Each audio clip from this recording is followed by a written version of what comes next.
Bon, eh bien, comme promis, je vais vous faire un petit commentaire sur cette vidéo, sur mon dernier envergure accord, juste pour vous dire un petit peu tout ce qu'il y a en arrière-fond. Alors donc déjà, cette introduction, j'ai appris un petit peu d'After Effects pour la faire. À la base, je voulais la faire à la main, mais ça marchait vraiment pas. Au passage, c'est mon frère, Nurgle, donc, qui fait la voix du clown. Au début, c'est moi qui faisais la voix du clown, mais ça allait pas, donc je lui ai demandé de le faire et il était vraiment nickel. Donc c'est vraiment un début. J'ai appris un petit peu d'After Effects auprès de Samuel Buistret, donc qui est le réalisateur Saturday Man, qui m'a appris quelques trucs et franchement, je suis très content. C'est un truc qui reprend beaucoup des thèmes réels de Terry Gilliam dans les critiques de la société, dans la religion. Là, en fait, on me voit trembler et ce que je déchire là, ce que je chiffonne plutôt, ce n'est pas le cardinal que j'ai toujours gardé. C'était une enveloppe parce que ça faisait un meilleur bruit, tout simplement. D'ailleurs, mais on voit que je tremble un petit peu parce que je fais toujours toutes mes vidéos tout seul. Je suis tout seul, tout seul. Donc je suis parfois un petit peu embêté d'un point de vue technique. Il y a même quelques ovnis du cinéma qui sont légèrement flous parce que faire la mise au point sur moi qui ne suis pas là, ce n'est pas évident. En général, je mets une poubelle sur mon siège ou un truc comme ça, ou le gros bâton de mage que vous voyez derrière, parfois c'est ça qu'il y a derrière. Alors, euh, il y avait plus à en dire sur Terry Gilliam de manière globale, mais je dois couper. Je dois beaucoup couper parce que je tiens à mon format d'environ 15 minutes, même entre 12 et 15 minutes. J'essaie de faire moins de 15 minutes pour bien faire. Et donc il y a beaucoup d'informations sur Terry Gilliam et sur d'autres qui disparaissent à l'écriture. J'écris et je réécris énormément mes textes, surtout cette vidéo-là. Je l'ai réécrite pas mal de fois parce que, à la base, je ne voulais pas faire un truc chronologique. Mais je me suis rendu compte que comme je voulais faire l'histoire de Terry Gilliam, si je faisais pas les choses de manière chronologique, ben ça marchait tout simplement pas. Donc j'ai tout repris, bon c'est un peu plus classique, je voulais faire quelque chose d'original, et ben parfois l'originalité ça ne paye pas, et je suis très content d'avoir fait les choses de manière chronologique parce que ça tient quand même beaucoup mieux la route. Qu'est-ce que je pourrais vous dire d'autre? Oui, les nains. Je pensais qu'il me semblait dans ma tête qu'il y avait plus de scènes de nains dans les films de Terry Gilliam, mais bon, il y en a déjà pas mal quand même. Les gestes ici que je fais, je comptais les reprendre beaucoup plus dans la vidéo.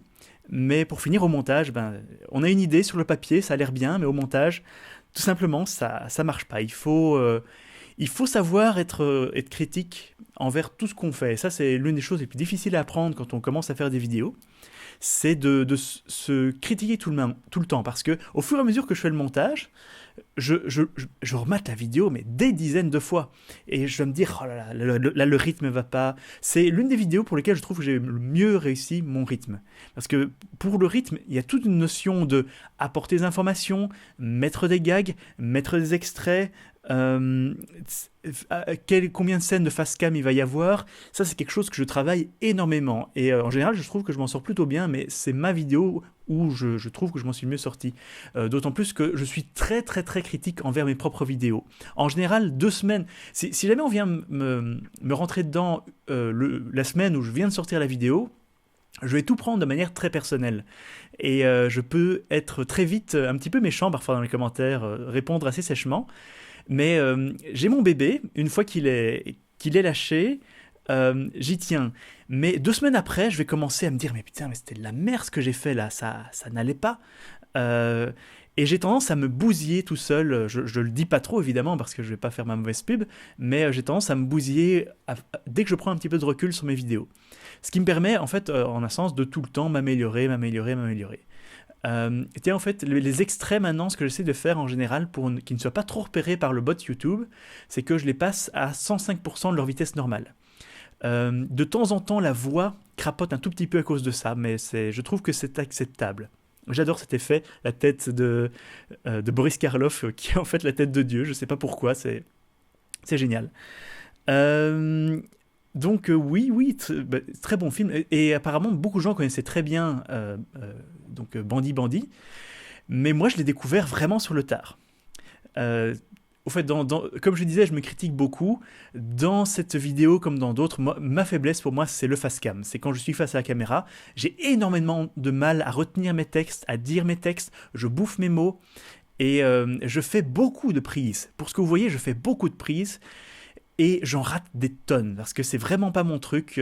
Honnêtement, si je voulais vraiment faire un truc d'une meilleure qualité, et j'y ai déjà songé, mais ça enlèverait beaucoup de personnalité à ce que je fais, c'est ne plus que ce soit plus moi que je fasse l'écriture, le montage, que je sois un petit peu le réalisateur du film, mais que je sois plus l'acteur de mes vidéos. J'ai déjà pensé, pour finir, j'ai un petit peu rejeté l'idée, mais je trouve que j'ai encore quelques très grosses faiblesses dans ce que j'appellerais un petit peu du jeu d'acteur. Je retiens pas mes textes, et même dans cette vidéo-là pour laquelle j'ai fait énormément attention, eh bien, il y a encore des moments où je bouffe mes mots. D'ailleurs, je parie que ce que vous entendez là, vous m'entendez bouffer mes mots.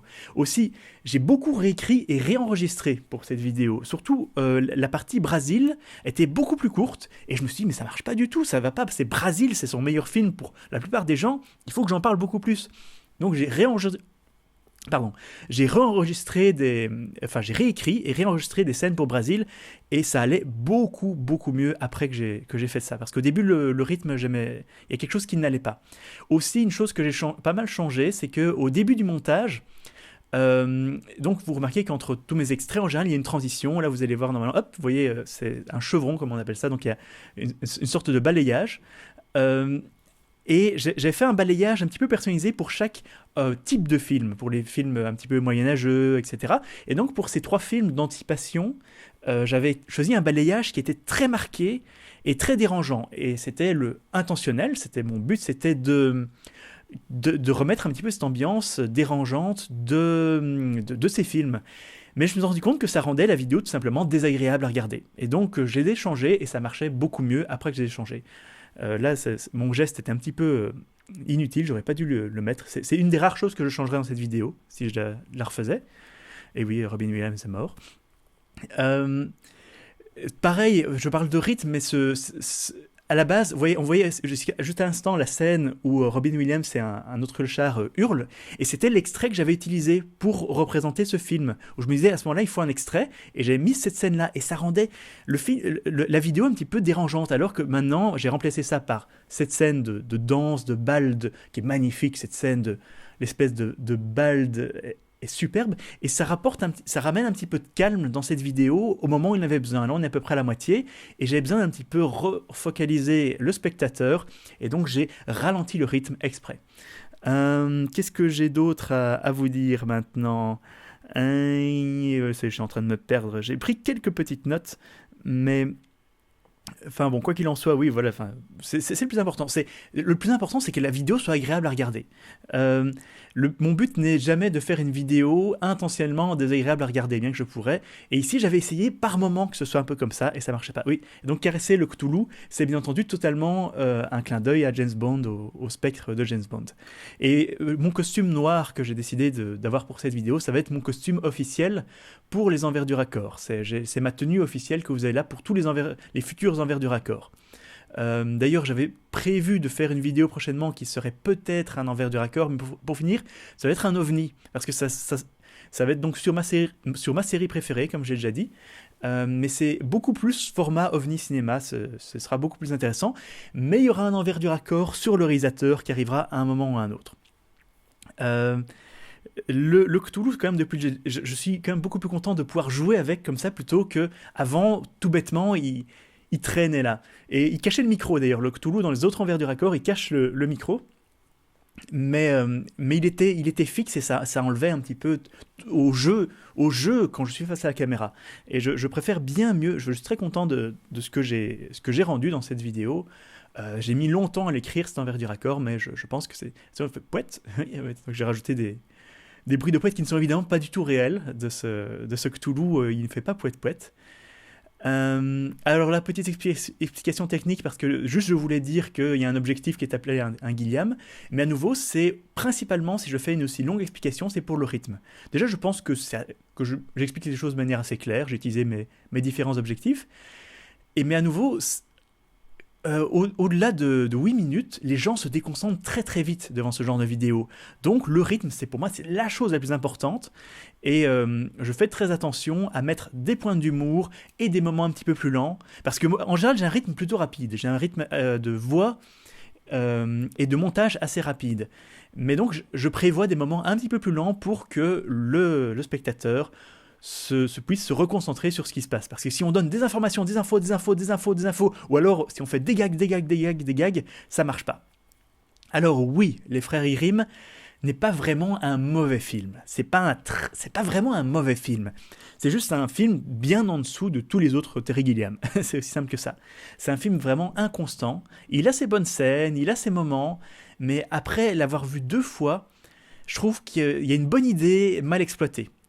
Beau décor, j'ai déjà dit, les acteurs sont bien, il a ses moments marrants, les effets spéciaux sont pas toujours bien, et les personnages changent souvent, ils sont pas très bien écrits, et on sent que c'est parce que plusieurs personnes ont travaillé, plusieurs personnes qui n'étaient pas toujours du même avis, ont travaillé sur le scénario. Euh, alors, on arrive tout doucement sur la fin. Voilà, oui, donc c'est ça, c'est la trilogie dépressive de Terry Gilliam. Tideland, qui est un film où j'ai pas fait exprès, j'ai pas mis les scènes les plus choquantes, parce qu'il y a vraiment une histoire, quasiment une espèce d'histoire d'amour pédophile, en fait, dans Tideland. Et c'est très, très, très bizarre. Et je, je, je voulais le mettre au début, dans le montage, des scènes un petit peu plus bizarres. Je ne l'ai pas mis. Pour pas trop. Parce que je crois que ça vous aurait déconcentré par rapport à ce qu'on voit. Mais donc ce personnage est très très glauque, mais il est pas méchant, mais il est glauque, c'est très bizarre. Et elle joue super bien, la petite, je ne sais plus son nom maintenant, qui joue Lisa Rose. Et donc, vous voyez, donc c'est pour toute cette partie un petit peu plus triste de la vie de Terry Gilliam. En fait, si vous regardez à chaque passage de face cam, donc où je suis face à la caméra, le ton, les couleurs sont légèrement plus bleutées. À chaque passage, c'est un petit peu plus bleuté au fur et à mesure, jusqu'à avoir à la fin un ton très froid pour apporter cette ambiance triste d'un moment un petit peu dépressif de Terry Gilliam. Et ça se ressent dans tous ces films qu'il fait. Le Docteur Parnassus, déjà, c'est un film qui est assez triste. Regardez, là, on voit déjà clairement que les couleurs sont beaucoup plus bleutées. Pour moi, le Docteur Parnassus est clairement une représentation de Terry Gilliam lui-même. Et c'est vrai que, tiens, à propos, le Heath Ledger, tout le monde dit que le Joker était son dernier rôle, alors que c'est totalement faux. C'est ce film-ci qui est son dernier rôle, c'est le Docteur Parnassus. Euh, qui n'a pas beaucoup marqué beaucoup de gens, j'ai l'impression, que Docteur Parnassus, c'est dommage. Alors oui, alors cette scène-là, j'ai mon frère, Goldo ne m'a rien dit, mais mon frère m'en a parlé, il m'a dit, oui, pourquoi est-ce que tu mets Terry Gilliam juste à côté de toi, alors que sur cette photo, on est tous ensemble, toute la zone geek. Mais tant qu'à faire un gag sur où, oui, le moment le plus important de la vie de Terry Gilliam, c'est de m'avoir rencontré moi, il fallait que ce soit m'avoir rencontré moi, parce qu'avoir rencontré la zone geek, ça aurait pas été assez égocentrique pour que le gag marche. J'adore les visuels de Zero Theorem à part ça. La première fois que je l'ai vu, et c'est le cas de beaucoup de films de Terry Gilliam, la première fois que je l'ai vu, je suis un petit peu déconcerté. Mais ce sont des films qui méritent d'être vus plusieurs fois. Vraiment, je le pense. Alors, certains vont peut-être dire, oui, ben alors c'est peut-être pas des très bons films s'ils doivent être vus plusieurs fois pour qu'on les comprenne. Si, parce que la première fois, ça n'est certainement pas désagréable. Tu te dis, en fait, c'était bien, mais je suis un peu perdu.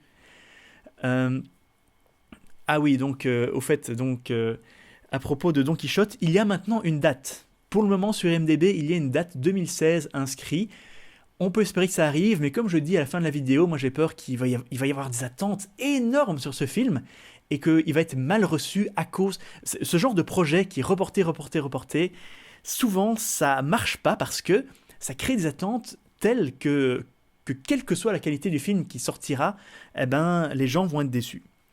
Dernier détail, les références à Brel. Je fais souvent dans mes vidéos des références à Jacques Brel parce que je suis un grand fan de Jacques Brel.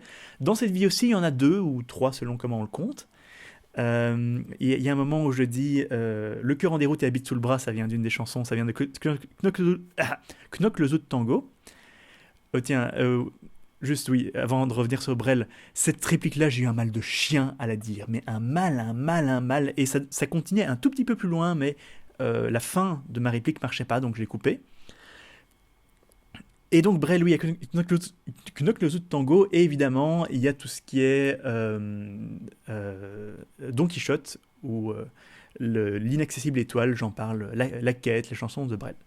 Voilà, à part ça, donc si vous avez aimé ce petit commentaire avec des détails, je sais pas si j'ai dit tout ce que je voulais dire, mais des détails, oui, si vous voulez mettre des trucs sur Tipeee, à part ça, vous êtes le bienvenu, hein, toujours. Mais si vous voulez avoir plus de vidéos avec des détails comme ça, je peux en faire sur les autres envers du raccord, il y a peut-être même certains ovnis où ça pourrait être intéressant. Et voilà, donc peut-être juste en guise de finale, parce que je vais pas tout de suite faire une vidéo news. J'ai eu des moments enfin, vous remarquez que pour le moment, il y a moins de vidéos sur la chaîne. C'est tout simplement parce que j'ai vraiment du boulot à plein temps pour le moment. Ce qui est bien, honnêtement, pour moi, je ne vais pas m'en plaindre. Mais évidemment, ça me laisse moins de temps pour faire des vidéos. Et pourtant, vous voyez que je continue à sortir des ovnis du cinéma. Cet envergure raccord, je l'ai fait tout en travaillant, et ça a été très difficile, mais je le fais quand même. Je prends sur mon temps pour continuer à sortir des vidéos. Ce que j'ai plus le temps de faire, ce sont évidemment les 59 secondes. Parce que j'ai beaucoup moins de temps pour aller au cinéma, et les 59 secondes, ça se fait pas si vite que ça. Donc, le type de vidéo qui pâtissent de mon emploi du temps chargé du moment, ce sont les 59 secondes. Mais je vais tout faire pour continuer à sortir un ovni ou un envergure raccord chaque mois. Le prochain ovni est d'ailleurs déjà écrit, donc je suis relativement en avance, je pense. Et après, je prépare une grosse saga envergure raccord, en 7 vidéos à mon avis, où je vais parler d'une saga de films dont j'ai envie d'aborder des sujets que je trouve. Il y a des choses qu'on ne dit pas souvent sur cette suite de films. Euh, et voilà, donc là vous avez toujours sur un bel écran noir en écoutant ma voix. Peut-être que je ferai des 59 secondes prochainement où je ferai juste ça en audio, où on n'aura pas mon image, ce sera juste ma voix. Parce que ce sera beaucoup plus facile pour moi de faire ça. Voilà, en attendant, si vous voulez si vous voulez entendre plutôt d'autres commentaires de ce genre sur mes autres vidéos, ben, c'est rapide à faire. Si ça vous intéresse, ben, n'hésitez pas à le dire dans les commentaires. Si ça vous intéresse pas, vous pouvez aussi le dire dans les commentaires. En attendant, je vous retrouve prochainement pour un ovni du cinéma assez spécial. Et voilà, et c'est tout. Et allez, bye bye bye bye.